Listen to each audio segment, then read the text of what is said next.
پہلا سوال ہے کہ جن اور شیطان میں کیا فرق ہے؟ بھائی یاد رہے کہ جن ایک پوری جنس سے جنات کی، پھر ان میں سے جو اچھے ہوتے ہیں وہ اچھے ہوتے ہیں، جو سرکش بنتے ہیں انہیں شیطان کہا جاتا ہے. ٹھیک ہے، شیطان یہ شیطان سے ہے، شیطان کی معنی ہے کہ دور ہونا.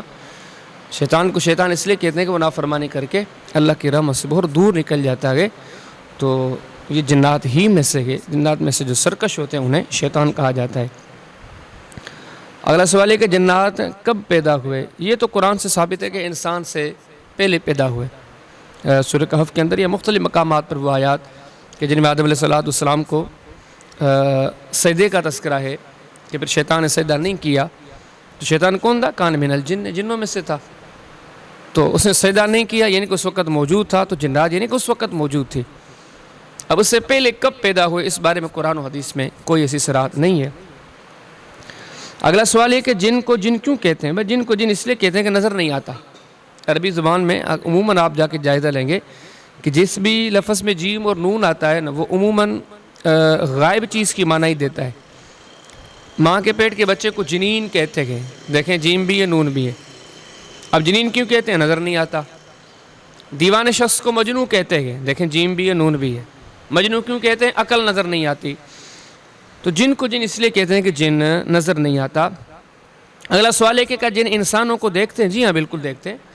جن انسانوں کو دیکھتے بھی ہیں اور انسانوں کی باتیں بھی سنتے ہیں. قرآن پاک میں جس اللہ نے فرمایا انہ یراکم ہوا وقبیلہ من حیث لا ترونہم، کہ جنات آپ کو دیکھتی ہے، آپ کی باتیں بھی سنتی ہے. جیسے سورہ جن کی ابتدا میں کہ قل اوحی الی انہ استمع نفر من الجن، اے نبی صلی اللہ علیہ وسلم آپ کہہ دیں کہ مجھے وحی کی گئی ہے کہ جنوں کی جماعت نے قرآن سنا.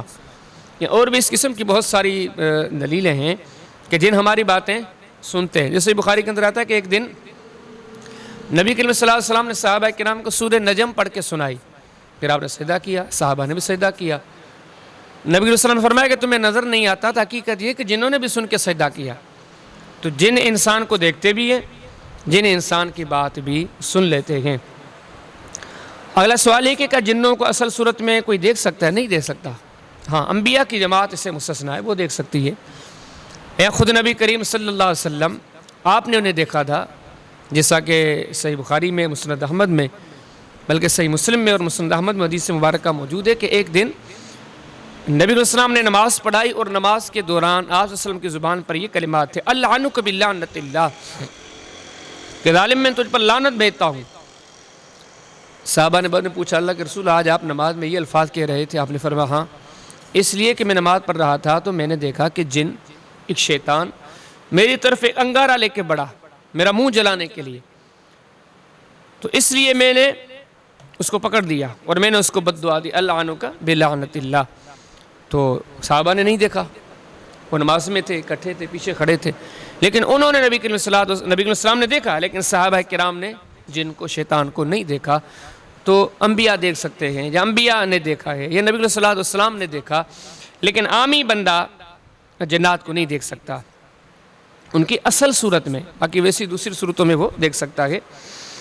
اچھا اگلا سوال ہے کہ کیا جنوں کو انسانوں کے علاوہ دوسرے دیکھ سکتے ہیں؟ جی ہاں دوسرے دیکھ سکتے ہیں. جیسے بخاری شریف کی حدیث ہے کہ گدھا جب ہینگتا ہے نا وہ شیطان کو دیکھتا ہے. اسی طرح ابو داؤد شریف کی حدیث ہے کہ جب کتے کے بھونکنے کی آواز سنو تو اس وقت اعوذ باللہ کہو، کیونکہ وہ شیطان کو دیکھتا ہے، وہ جن کو دیکھتا ہے. یہ گدھے، یہ کتے، یہ جو دوسرے جانور ہیں یہ جنات کو دیکھتی ہے. اگلا سوال ہے کہ کیا جن دوسری صورتیں بھی اختیار کر سکتے ہیں؟ جی ہاں جن دوسری صورتیں بھی اختیار کر سکتے ہیں. مثلا کتے کی شکل میں جن آ سکتا ہے. جیسے مسلم شریف کی حدیث ہے کہ نبی علیہ السلام نے فرمایا کہ یہ کالا کتا یہ جن ہے، یہ شیطان ہے. یعنی کہ عمومی طور پر جن یا شیطان کالے کتے کی صورت میں آتا ہے. یہ اسی طرح مسلم شریف کی حدیث ہے کہ نبی علیہ السلام نے فرمایا کہ یہ جو سانپ ہیں، آپ نے صحابہ کرام کو حکم دیا آپ اپنے گھروں میں جیسے ہی سانپ دیکھتے ہیں ان سانپ کو فی الفور مت مارو. کیوں کہ بعض مرتبہ سانپ کی صورت میں جن آپ کے گھروں میں آ جاتے ہیں. تو یعنی کہ جن جو ہے نا وہ سانپ کی صورت میں، کتے کی صورت میں، گدھے کی صورت میں، مختلف جانوروں کی صورت میں آ سکتے ہیں. اگلا سوال ہے کہ کیا انسان جنوں کی آواز سن سکتا ہے؟ نہیں سن سکتا. اگر انسان سنتا تو انسان دیوانہ ہو جاتا. اتنے سارے معاشرے میں جن ہیں، جن ہم سے کئی گنا زیادہ ہے. وہ باتیں کرتے رہتے ہیں ایک دوسرے سے، بدوار مرتبہ انسان سے بھی اس کو تکلیف دینے کے لیے باتیں کرتے ہیں، لیکن یہ اللہ کا بہت بڑا فضل ہے کہ انسان نہیں سن پاتا۔ ہاں یہ ہے کہ مختلف مقامات پر اگر اللہ تعالیٰ جنوں کی آواز انسان کو سنائے تو وہ ممکن ہے، یعنی کہ کبھی کبھار اگر ایسا اللہ چاہے تو اس کا امکان موجود ہے۔ اب جیسے مسلم شریف کی حدیث ہے کہ ایک بار نبی کریم صلی اللہ علیہ وسلم کی تو جنات نے دعوت کی تھی، پھر جنات نے اپنی بہت ساری درخواستیں نبی صلی اللہ علیہ وسلم کے سامنے رکھی، بہت ساری باتیں ہوئی، ٹھیک ہے نا۔ یہ اسی طرح مسلم شریف کی ایک اور حدیث ہے کہ ایک تابعی کے بیٹے نے ایک جنگل میں خوفناک آواز سنی اور ڈر گیا۔ جب اپنے والد کو وہ بتایا تو والد اس سے کہا کہ یہ جن کی آواز سے، یہ جن آپ کو ڈرا رہا تھا۔ یا جسے طبرانی شریف کی بڑی مشہور حدیث ہے کہ سیدہ ام سلمہ فرمایا کرتی تھی کہ میں نے سیدنا حسین رضی اللہ عنہ کی شہادت پر جو جن رو رہے تھے نا، ان جنوں کے رونے کی آواز سنی، ٹھیک ہے، یعنی کہ ممکن ہے بعض مرتبہ اگر اللہ سنانا چاہے، باقی ویسے عمومی طور پر انسان جنوں کی آواز نہیں سن سکتے۔ اگلا سوال ہے کہ جن کہاں رہتے ہیں؟ اچھے جن اچھی جگہ پر رہتے ہیں، برے جن بری جگہ پر، لیکن یہ اپنی گفتگو چل رہی ہے عام طور پر ان جنات، ان شیاطین کے بارے میں جو انسانوں کو تکلیف دیتے ہیں، تو وہ عموماً ناپاک جگہوں پہ رہتے ہیں۔ جیسے ابو داؤد شریف کی حدیث ہے کہ نبی صلی اللہ علیہ وسلم نے واش روم کے لیے دعا سکھلائی ہے، اور فرمایا کہ جب واش روم جاؤ تو یہ پڑھو اللہم انی اعوذ بک من الخبث والخبائث، کہ اللہ مجھے جنیوں اور جنوں ان سے اپنی امان میں رکھنا، پناہ میں رکھنا۔ تو یہ نہیں کہ یہ ایک اشارہ تھا کہ ایسی جگہوں پر جنات رہتی ہے، شیاطین جو ناپاک جن ہوتے ہیں نا وہ ناپاک جگہوں پر رہتے ہیں۔ اگلا سوال ہے کہ جنوں کی بھی قسمیں؟ جی ہاں، نبی صلی اللہ علیہ وسلم نے جنوں کی 3 قسمیں بتائی ہیں۔ سیب ابن حبان کی حدیث ہے، آپ نے فرمایا کہ ایک قسم تو ہے آپ انسانوں کی طرح گھر بناتے ہیں، ہجرتیں کرتے ہیں، سفر کرتے ہیں۔ نبی صلی اللہ علیہ وسلم فرمایا کہ دوسری قسم جنوں کی ہے جو عام طور پر جانوروں میں ہوتی ہے، کتوں میں، بلوں میں۔ فرمایا کہ تیسری قسم وہ ہے جنات کی جو پرندوں کی طرح اڑتی ہے، ٹھیک ہے نا۔ نبی صلی اللہ علیہ وسلم نے جنات کی یہ 3 قسمیں بتائی ہیں۔ اگلا سوال ہے کہ جن کیسی مجلسوں کو پسند کرتے ہیں؟ اچھے جن اچھی مجلسوں کو پسند کرتے ہیں، برے جن بری مجلسوں کو پسند کرتے ہیں۔ اگلا سوال ہے کہ کیا جن تبلیغ بھی کرتے ہیں؟ بالکل، جو مسلمان جن ہیں بڑی اچھی تبلیغ کرتے ہیں۔ آپ سورہ احقاف کو پڑھ کر دیکھیں یا سورہ جن کو پڑھ کر دیکھیں کہ انہوں نے جب قرآن سنا، جب مسلمان ہوئے تو انہوں نے جا کے خوب اپنی جماعت کے اندر، اپنی قوم کے اندر تبلیغ کی۔ تو جنات تبلیغ بھی کرتے ہیں جو اچھے جن ہیں۔ اگلا سوال ہے کہ کیا جن جنگلات و خنڈرات میں زیادہ رہتے ہیں؟ ہاں یہ ہے، وہ اکثر بیابانوں میں، خنڈرات میں، جنگلوں میں زیادہ رہتے ہیں۔ یہی وجہ ہے کہ ابو داؤد شریف کی حدیث ہے کہ نبی صلی اللہ علیہ وسلم جب سفر پر جایا کرتے تھے تو آپ اپنے صحابہ کو خصوصی طور پر کہا کرتے تھے کہ جب جنگلوں میں کہیں پڑاؤ ڈالو تو منتشر مت ہو جایا کرو، 2 ادھر چلے گئے، 1 ادھر چلا گیا، ایسے نہیں۔ نبی صلی اللہ علیہ وسلم نے فرمایا کہ جہاں بھی پڑاؤ ڈالو تو جنگلات میں ایک جگہ پر اکٹھے آرام کیا کرو۔ بعض روایت میں آتا ہے کہ اس حکم کے بعد صحابہ کرام جنگلات میں جب کہیں پڑاؤ ڈالتے تو ایسے آرام فرماتے، اگر سب کے اوپر اگر ایک چادر ڈالی جاتی نا تو وہ بھی کافی ہو جاتی، وہ ایک چادر بھی ان کے اوپر آ جاتی، یعنی کہ اتنا وہ قریب ہو کے رکتے تھے، پڑاؤ ڈالتے تھے۔ تو یہ بات بالکل بجا ہے کہ اکثر بیابان، خنڈرات اور جنگلوں میں جنات رہتے ہیں۔ اگلا سوال ہے کہ جنات کس قسم کے گھروں سے بھاگتے ہیں؟ جہاں پر اللہ کا ذکر ہو، قرآن حکیم کی تلاوت ہو، جیسے مسلم شریف کی حدیث بھی ہے کہ لا تجعلوا بیوتکم مقابر فإن الشیطان ینفر من البیت الذی تقرأ فیہ سورۃ البقرہ، ٹھیک ہے۔ مسلم شریف کی حدیث ہے کہ آپ اپنے گھروں میں سورہ بقرہ پڑھو، جہاں سورہ بقرہ پڑھی جاتی ہے شیاطین بھاگ جاتے ہیں۔ جیسی طرح ترمذی شریف کی حدیث ہے، نبی صلی اللہ علیہ وسلم فرمایا کہ جہاں پہ سورہ بقرہ کی آخری آیات پڑھی جاتی ہے جن گھروں میں، شیطان وہاں سے بھی بھاگ جاتا ہے۔ جو ویسے عام طور پر آپ کو بتاؤں کہ جہاں پہ فرشتے ہوتے ہیں نا وہاں پہ شیطان نہیں آتے، شیطان بھاگ جاتے ہیں۔ آپ دیکھیں نا سورہ انفال پڑھیں، جب یہ شیطان جن بدر کی لڑائی میں کافروں کا ساتھی بن کر آیا تھا، ایسے ہی فرشتوں کو دیکھا بھاگ گیا۔ یہ چیز کی دلیل ہے کہ جنات، خبیث قسم کے جو جن ہیں وہ فرشتوں کو دیکھ کے بھاگ جاتے ہیں۔ تو جن گھروں میں فرشتوں کا نزول ہوتا ہے تلاوت کے نتیجے میں، اذکار کے نتیجے میں، نماز کے نتیجے میں، عمل صالحہ کے نتیجے میں، جہاں پہ فرشتے اترتے رہتے ہیں وہاں پہ جنات نہیں آتی۔ اگلا سوال ہے کہ کیا جن انسانی صورت بھی اختیار کر سکتے ہیں؟ جی ہاں، جیسے ابھی آپ کے سامنے میں نے سورہ انفال کی حوالہ دیا کہ بدر کی لڑائی کے دن ایک انسان کی صورت اختیار کر کے شیطان میدان میں آیا تھا، جن میدان میں آیا تھا۔ یہ بڑی مشہور حدیث ہے بخاری شریف کی کہ نبی علیہ الصلوۃ والسلام نے سیدنا ابو ہریرہ کو مسجد نبوی میں پڑی ہوئی جو کھجور تھی ان کی حفاظت کے لیے بٹھایا تھا۔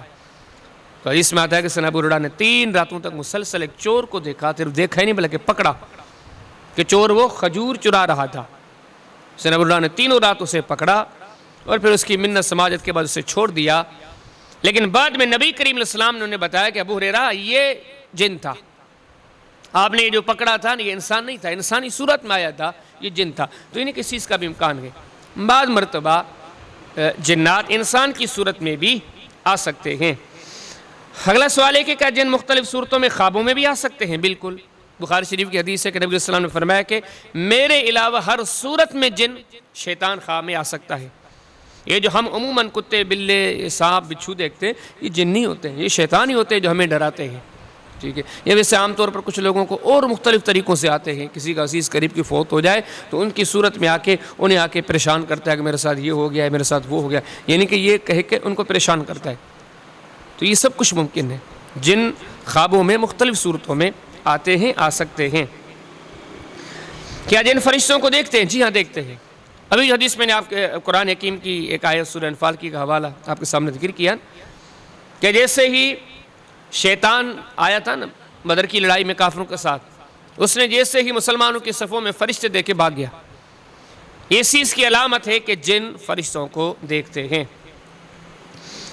اگلا سوال ہے کہ کیا جن غیب جانتے؟ نہیں جانتے. ابھی والی یہ سورہ انفال کی آیت، جن آیا، شیطان آیا میدان میں، مسلمانوں کی طرف فرشتے دیکھے تو بھاگ گیا. اگر عالم الغیب ہوتے نا جنات تو اس کو تو پہلے ہی پتہ چڑھ جانا چاہیے تھا کہ آج جو مسلمانوں کے ساتھ کافروں کی لڑائی اس میں فرشتے آئیں گے، لہذا میں جاؤں ہی نہیں. یہ اس کا آنا اس چیز کی دلیل ہے کہ جنات غیب نہیں جانتی. اس سے واضح سورہ سبا کے اندر اللہ پاک نے وہ معاملہ بیان فرمایا. اللہ فرماتے جن غیب نہیں جانتے. کہ رب تعالیٰ فرماتے ہیں اگر وہ غیب جانتے ہوتے تو سلیمان علیہ السلام کے روب اور دبدبے کو دیکھ کر وہ کام کر رہے تھے. سلیمان علیہ السلام وفات پا گئے، انہیں پتہ ہی نہیں چلا. سلیمان علیہ السلام جس چیز کو ٹیک لگائے کھڑے تھے وہ چیز ختم ہو گئی. سلیمان علیہ السلام نیچے آ کے گرے تو پھر جنوں کو پتہ چلا کہ اللہ کے پیارے نبی سلیمان علیہ السلام وفات پا چکے ہیں.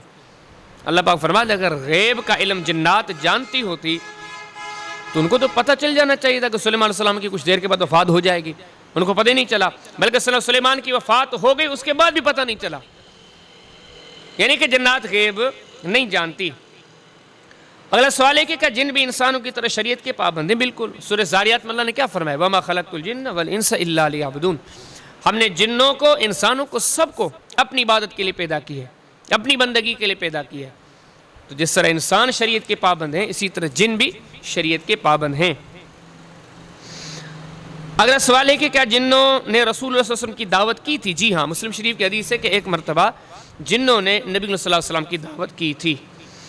اگلا سوال یہ کیا جنوں میں بھی اچھے برے یعنی مسلمان کافر ہوتے ہیں؟ بالکل.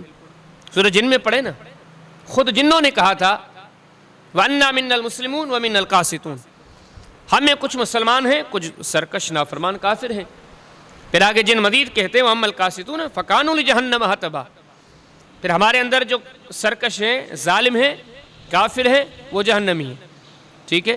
تو جنوں کے اندر مسلمان بھی ہیں، کافر بھی ہیں، اچھے بھی ہیں، برے بھی ہیں. اگلا سوال یہ کہ کیا جن بھی قرآن سننے کا شوق رکھتے ہیں؟ ظاہر بات ہے جب وہ مسلمان ہیں تو مسلمانوں والے سارے کام کرتے ہیں. جو ان میں مسلمان ہیں وہ بڑا نیکی کا شوق رکھتے ہیں، قرآن پاک کے سننے کا، پڑھنے کا، سارے اچھے کام کرتے ہیں. کئی قرآنی آیات میں، کئی ایسی احادیث میں اس چیز کا تذکرہ ملتا ہے. اب جیسے وہ تذکرہ بڑا مشہور ہے، بخاری شریف کے اندر آتا ہے کہ ایک دن نبی صلی اللہ علیہ وسلم نے سورہ نجم کی تلاوت سنائی صحابہ کرام کو. لیکن جب صحابہ کرام نے سورہ نجم کے سجدے والی آیت کے ساتھ سجدہ کیا تو نبی صلی اللہ علیہ وسلم فرمایا کہ آج چلو تم نے سجدہ نہیں کیا، آج جنوں نے بھی سجدہ کیا ہے. تو یعنی کہ جن بھی جہاں قرآن پڑھا جاتا ہے تو جن بھی قرآن حکیم کو بڑے توجہ کے ساتھ سنتے ہیں. اگلا سوال یہ کہ کیا اچھے جنوں کو ہم مسلمان، جیسے وہاں مسلمانوں ایک دوسرے کو بھائی کہتے ہیں، تو کیا اچھے جنوں، مسلمان جنوں کو ہم بھائی کہہ سکتے ہیں؟ بالکل کہیں گے، کہہ سکتے ہیں. مسلم شریف کے اندر ایک حدیث ہے کہ نبی کریم صلی اللہ علیہ وسلم نے اچھے جنوں کو ہمارا بھائی قرار دیا ہے. ٹھیک ہے. اگلا سوال ہے کہ کیا جن آسمان کی بلندیوں میں چڑھ کر فرشتوں کی خبریں چرانے کی کوشش کرتے ہیں؟ یہ بھی ہے. بخاری شریف کے اندر حدیث ہے کہ نبی صلی اللہ علیہ وسلم نے فرمایا کہ یہ جنات یہ آسمان کی بلندیوں میں چڑھ جاتے ہیں، پھر وہاں پہ فرشتوں کے بادلوں کے قریب ہو کر وہ فرشتوں کی خبریں چراتے ہیں. تو یہ ممکن ہے. اللہ کے پیارے پیغمبر صلی اللہ علیہ وسلم نے یہ سارا کچھ بتا دیا ہے. اگلا سوال یہ کہ کیا جن انسان سے زیادہ طاقتور ہیں؟ ہاں، جسمانی طور پر وہ انسان سے زیادہ طاقتور ہے. جس اللہ پاک نے سورہ نمل میں فرمایا نا کہ سلیمان علیہ السلام نے فرمایا تھا، پوچھا تھا اپنے دربار والوں سے، کوئی ہے جو سبا کی خاتون ہے اس کا تخت لے کے آ جائے. جن میں اتنی طاقت تھی، اللہ پاک فرماتے ہیں کہ جن کھڑا ہوا عفریت، اس نے کہا اگر آپ مجھے اجازت دیں تو آپ اپنی مجلس کو بھی برخاست نہیں کریں گے، آپ یہاں سے اٹھیں گے نہیں، آپ کے اٹھنے سے پہلے سبا کی خاتون کا تخت لا کے آپ کے سامنے پیش کر دوں گا. اتنی بڑی طاقت ہے. اکیلا جن اتنی بڑی حامی برتا ہے کہ ایک ملک سے دوسرے ملک ایک بہت بڑا تخت لا کے سامنے پیش کرتا ہے اتنی مدت میں کہ جب تک آپ اپنی مجلس سے اٹھیں گے نہیں. تو یہ طاقت انسان میں تو نہیں ہے. جسمانی طور پر اس کو اللہ نے اڑنے کا اختیار دیا ہے، لمحے بھر میں کہیں سے کہیں پہنچنے کا اسے اختیار دے دیا گیا ہے. تو جسمانی طور پر آپ ویسے بھی دیکھیں کہ کسی بندے کو اگر جن لگ جاتا ہے تو کتنی اس میں طاقت آ جاتی ہے. ٹھیک ہے، جسمانی طور پر جن کو اللہ نے بڑی طاقت دی ہے، لیکن اس میں یہ چیز یاد رہے کہ روحانی طور پر، علمی طور پر، ایمانی طور پر انسان کی بہت بڑی حیثیت ہے. جیسے ترمذی شریف کا یہ بخاری شریف کا روایت ہے کہ نبی صلی اللہ علیہ وسلم فرمایا کہ حضرت عمر جس گلی سے گزرتے ہیں شیطان دیکھ کے بھاگ جاتا ہے. حالانکہ شیطان کتنے بڑے طاقتور ہیں، عفریت کتنا بڑا طاقتور ہے، یہ مارد کتنا بڑا طاقتور ہے، یہ مرید کتنا بڑا طاقتور ہے. کتنا بھی یہ طاقتور ہو، ان کے اندر کتنی بھی طاقت ہو، لیکن مومن کے پاس ایمان کی طاقت ہے وہ بھاری ہوتی ہے.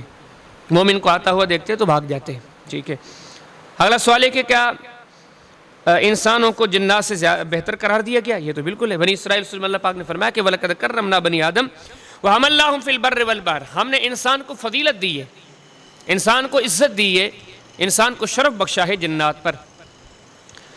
اگلا سوال ہے کہ کیا گھریلو سانپ جن ہوتے ہیں؟ ہاں، امکان ہے اس کا. اس نہیں کہ جب ہم نے گھر میں سانپ دیکھے تو وہ جناتی ہوتے ہیں، نہیں، ایسے نہیں ہے. ایسے امکان ہے، ممکن ہے. صحیح بخاری سے مسلم کے اندر حدیث آتی ہے کہ نبی صلی اللہ علیہ وسلم نے ارشاد فرمایا، صحابہ کرام کو حکم دیا کہ آپ اپنے گھروں میں سانپوں کو دیکھتے ہو تو فی الفور مارو مت. آپ پہلے انہیں آگاہ کرو، پہلے انہیں وارننگ دو کہ چلے جاؤ یہاں سے، نہ جائیں تو پھر مارو. یعنی کہ انسان کو یہ بتایا گیا کہ آپ کے گھروں میں آنے والے سانپ بعض مرتبہ جن بھی ان سانپوں کی صورت میں آ سکتے ہیں. پھر نبی صلی اللہ علیہ وسلم نے کچھ نشانیاں بتائی. آپ نے فرمایا کہ آپ نے جو منع فرمایا تھا صحابہ کرام کو 2 سانپوں کے بارے میں، آپ نے رنگ بتایا. آپ نے فرمایا سفید رنگ کا سانپ. یہ بعض روایت میں آتا ہے کہ پتلے سے سانپ. ان صورتوں میں جو سانپ آتے ہیں وہ بعض مرتبہ ان میں جن داخل ہوتا ہے. وہ جن ہوتے ہیں جو سانپوں کی صورت میں آتے ہیں. تو یہ بھی ممکن ہے. اچھا، یہ بھی ہے کہ یہ اس روایت کے بارے میں 2 ذہن ہے. بعض کہتے ہیں کہ اس کا حکم صرف مدینہ کے ساتھ خاص ہے، وہاں کے جو گھر ہیں ان گھروں کے سانپوں کو نہیں مارا جائے گا، باقیوں کے لیے حکم نہیں ہے. لیکن دوسرا ذہن ہے کہ نہیں، یہ حکم عام ہے، ہر گھر کے لیے ہے، ہمارے لیے بھی ہے. تو یہ جو دوسری بات ہے یہ راجح ہے، ہمارے گھروں کے لیے بھی یہی حکم ہے. اگر ان نشانیوں والے اگر ہم سانپ دیکھتے ہیں تو ہمیں بہتر ہے کہ ہم انہیں پہلے وارننگ دیں، وارننگ کے بعد بھی نہ جائے تو ہم انہیں پھر ہی ماریں. اگلا سوال ہے کہ کیا جنات شادیاں کرتی ہے؟ بالکل کرتی ہے. اب لیکن اللہ پاک نے ابلیس کے بارے میں کیا فرمایا؟ کان من الجن، یہ جنوں کی نسل میں سے تھا. نسلیں کیسے بڑھتی ہے؟ شادیوں سے تو بڑھتی ہے. اگلا سوال ہے کہ کیا جنات کو موت آتی ہے؟ بالکل آتی ہے. بخاری شریف کی حدیث ہے کہ نبی صلی اللہ علیہ وسلم کی وہاں پہ دعا منقول ہے. تو نبی صلی اللہ علیہ وسلم دعا کرتے ہوئے کہتے ہیں، یا اللہ تو وہ ہے، انت الذی لا تموت، تو وہ ہے کہ جسے موت نہیں آتی. انت الذی لا یموت، تو وہ ہے جسے موت نہیں آتی. والجن والانس یموتون، باقی جو جن ہیں، جو انسان ہیں، وہ مر جاتے ہیں، ان پہ موت آتی ہے. جس طرح انسانوں پہ موت آتی ہے اسی طرح جنات پر بھی موت آتی ہے. اگلا سوال ہے کہ کیا قیامت کے دن جنات کو بھی اٹھایا جائے گا؟ بالکل. سورہ مریم اللہ پاک فرماتے فوربک لنحشرنہم والشیاطین، اللہ انسانوں کو بھی اٹھائے گا قیامت کے دن، جنات کو بھی اٹھائے گا. یہ سورہ انعام میں اللہ پاک نے قیامت کے دن کی گفتگو ذکر کی ہے کہ ہم قیامت کے دن جنوں سے بھی مخاطب ہوں گے. یا معشر الجن، تو کیا مقصد ہے کہ جن بھی قیامت کے دن حساب کے لیے آئیں گے. اگلا سوال یہ کہ کیا جنات کے لیے بھی جنت و جہنم کے معاملات ہیں؟ بالکل. سورہ جن کی آیات جو میں آپ کے سامنے بارہا پڑھ چکا ہوں، فرمایا کہ فَأَمَّا الْقَاسِطُونَ فَكَانُوا لِجَهَنَّمَ حَطَبًا، جو سرکش قسم کے، ظالم قسم کے جن ہیں وہ جہنم میں جائیں گے. یہ اللہ پاک ایک اور مقام پر فرماتے وَلَقَدْ زَرَعْنَا لِجَهَنَّمَ كَثِيرًا مِنَ الْجِنِّ وَالْإِنسِ، ہم جہنم کو بھریں گے. کس سے؟ جنوں سے اور انسانوں سے. کیا معلوم ہوا کہ جنت و جہنم کے معاملات صرف انسانوں کے ساتھ خاص نہیں ہے، جنات کے لیے بھی ہے.